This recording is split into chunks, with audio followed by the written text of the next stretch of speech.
Hey, what's up, friends? Friends, subscribers, but subscribers doesn't sound really good. So I'd rather call you friends. Jesus said that, so why I can't say it, right? So friends. Alright, friends. I wanted to share something with you. Something about the Bible. I'll be making thousands of videos about the Bible, so I'm sorry. So if this is not for you, maybe you could click in another channel. But yeah, I'll be talking about the Bible, all kinds of stuff. That'll be my main thing right there, Bible and the garden. The garden, how to make your garden look beautiful. But yeah, those are two of my main topics, I guess. So yeah, I wanted to share something. You see, I have a part-time job at night, and last night I was like, there's a door with no window in the back, so you go all the way to the back, and then there's a dumpster back there. You open the door and you go outside. So to make the story short, shame on media, shame on the pastors, shame on many people that teach the Bible, shame on them. Terrible. They're awful. So we have to be careful what we are saying and teaching in the media or in person. So shame on all these people, right? The reason why I say this because I was working at my job, taking out the trash outside, and there was a homeless. I opened the door, and it shocked me. There was a homeless man right there with a shopping cart, sitting down reading a Bible. So I opened the door. He shocked me. I was like, oh wow. And he asked me. I had the trash. All the trash, one bag, big bag, with one hand, and I opened the door with the other. So I saw also, he shocked me, right? So he's like, you want me to? He was right there in the way, shopping cart sitting down right there on the little stairs. Want me to throw it for you? I was like, no, it's okay, I got this. So I kind of moved this little cart, and I went like that, and then I went to go throw the trash. Oh, excuse me. I just ate some lentil soups and vegetables and spinach and all the good stuff that I need. Yeah, so okay, so let's get back to this. So I asked him through the trash, and I stopped, I asked him his name. I told him my name, and I was like, which translation are you reading, right? He got it, he covered it. He covered the Bible, the front cover of the Bible with his hand. And I kind of figured that out, like he didn't want me to know what translation I'm reading.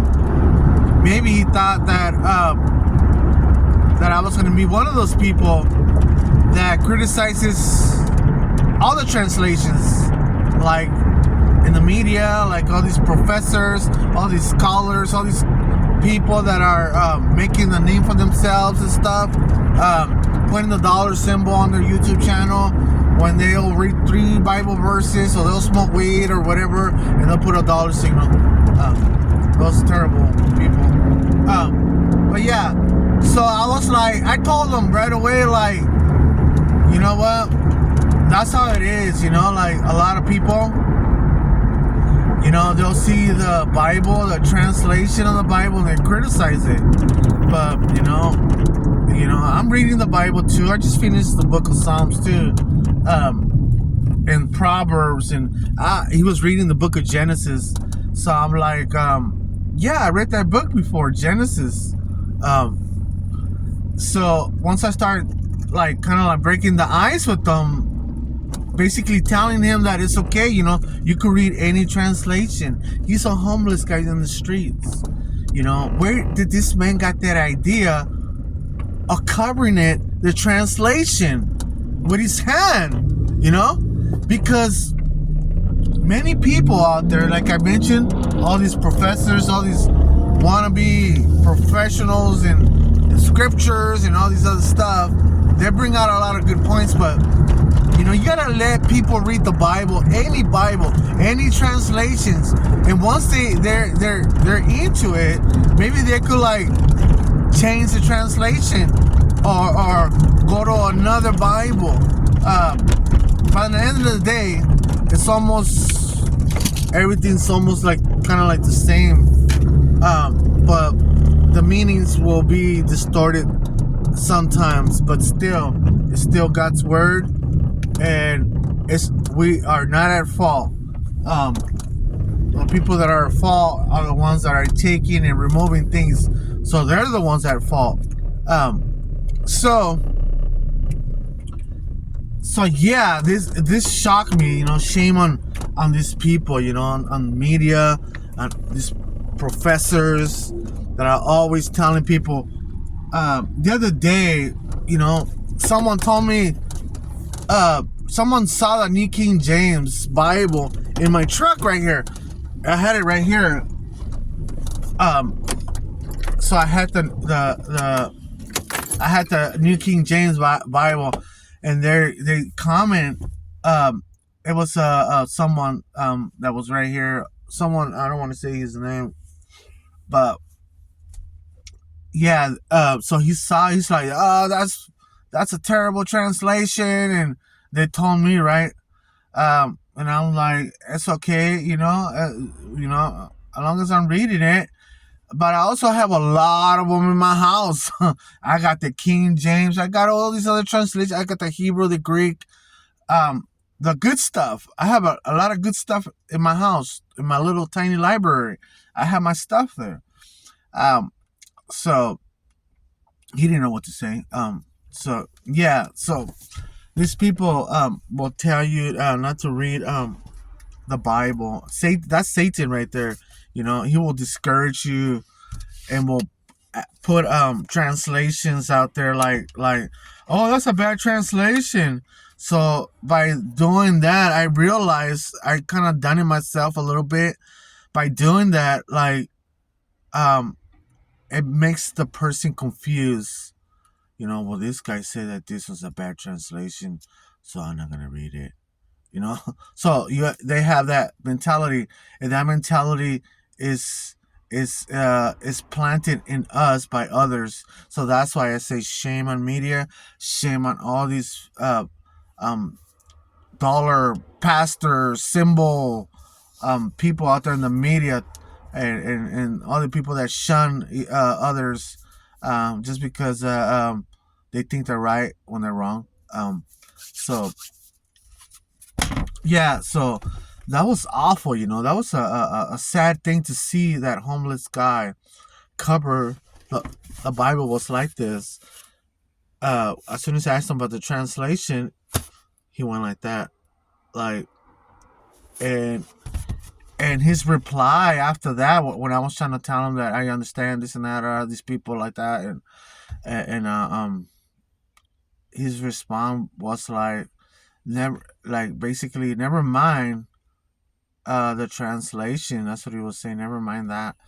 Never mind. But I managed to see that it says once he felt comfortable with me, he removed his hand. So we started talking some more about the Bible, and I noticed it says NLT. I think it's called New Living Translation or something. But yeah, people, you see what these people have done. They have or Satan uses people, even people that talk about the Bible. Even Satan will use them, and they're talking about the Bible. That's how powerful Satan is. So yeah, we ought to be careful. We have to be up on game. We have to know the truth, and we have to search for the Spirit. Search for the Spirit, and get filled with the Spirit all the time, So that's what we have to be doing. So um yeah, so that homeless man, he's a black man. So he looks like in his 50s, like middle 50s. And I asked him some questions. You could walk, right? Yeah, I could walk. He was so into the Bible, guys. He had a pen and everything, kind of like underlining stuff. And you know I was like, that's a good book. That's probably the best book that we could ever read. I was like kind of putting my 2 senses on him, um trying to tell him that I read this, read that, I read this, and I read that. And he was mentioning that, yeah, that sometimes we'll read something from the Bible and we will not remember um, what we just read.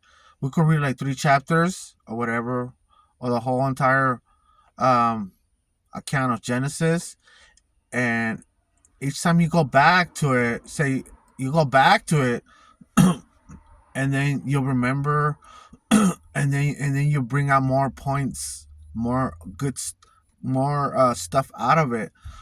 So that's why I guess people been reading it for decades. But yeah, people, shame on these people, man.